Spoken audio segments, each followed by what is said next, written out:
Good evening and welcome to the American Report, where we bring to you the latest discussions on the policies shaping our nations.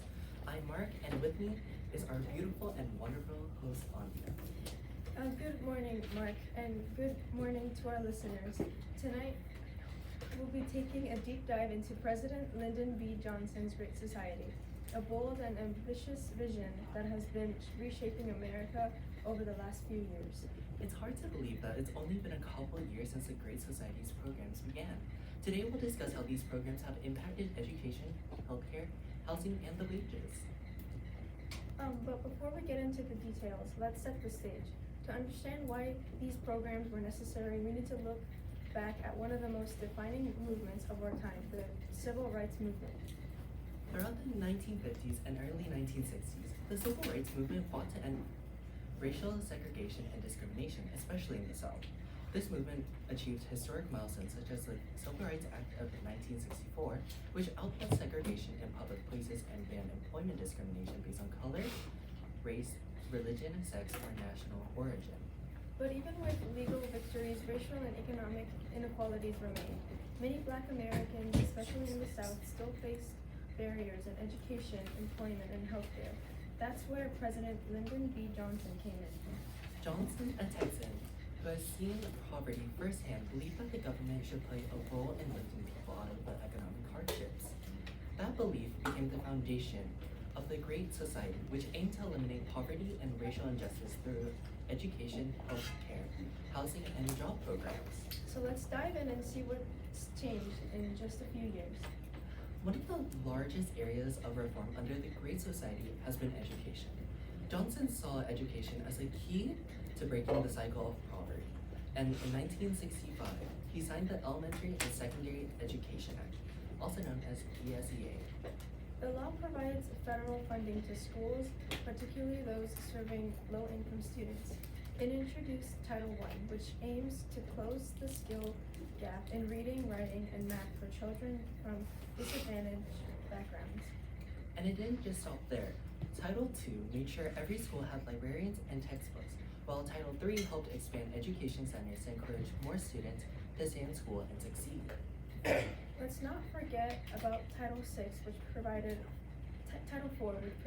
over $100 million in funding for education, research, and training. And of course, Title IX, which was added later, ensures that students aren't discriminated against based on sex in federally funded education programs. Honestly, it's incredible how much education has changed in just a few years. And it's not just elementary and high school students who are benefiting. College students are also seeing changes as well. That's right, Mark. In 1965, Johnson also signed the Higher Education Act, which made it easier for students to afford college. This law provided financial aid, including low interest student loans, federal grants, and work-study programs. This has been a game changer for low and middle income families. Before this act, higher education was mostly reserved for the wealthier Americans. Now college has become more accessible than ever.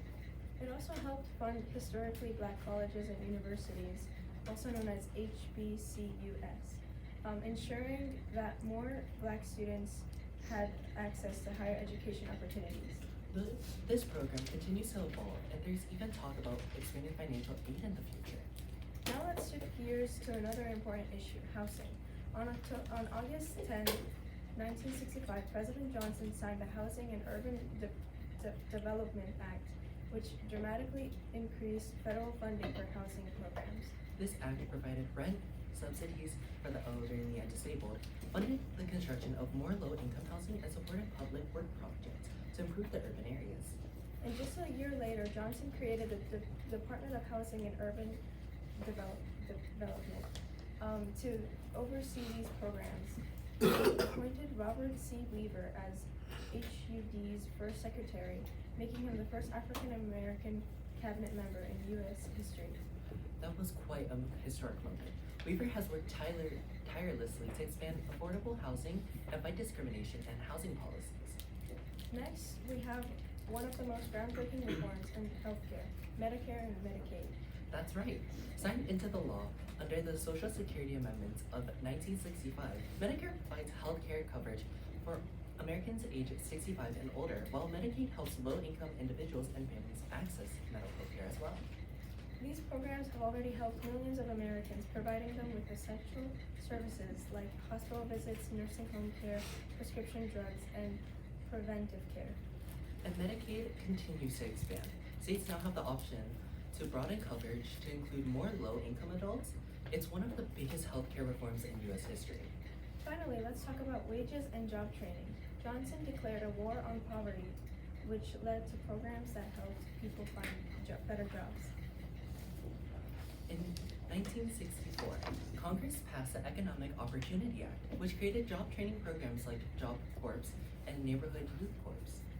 And in 1966, the government passed the Model Cities Act, which provided funding to help improve urban neighborhoods. These efforts are still in their early stages as of now, but so far they've helped thousands of Americans find stable employment. So Mark, after looking at all these programs, education, healthcare, housing, and jobs, what do you think? Has the Great Society been a success? It's still too early, but the impact is undeniable. Millions of Americans now have access to better education, healthcare, and housing. The question now is how these programs will evolve over time. That's something we'll have to wait and see. But one thing is for sure, the Great Society has changed America forever.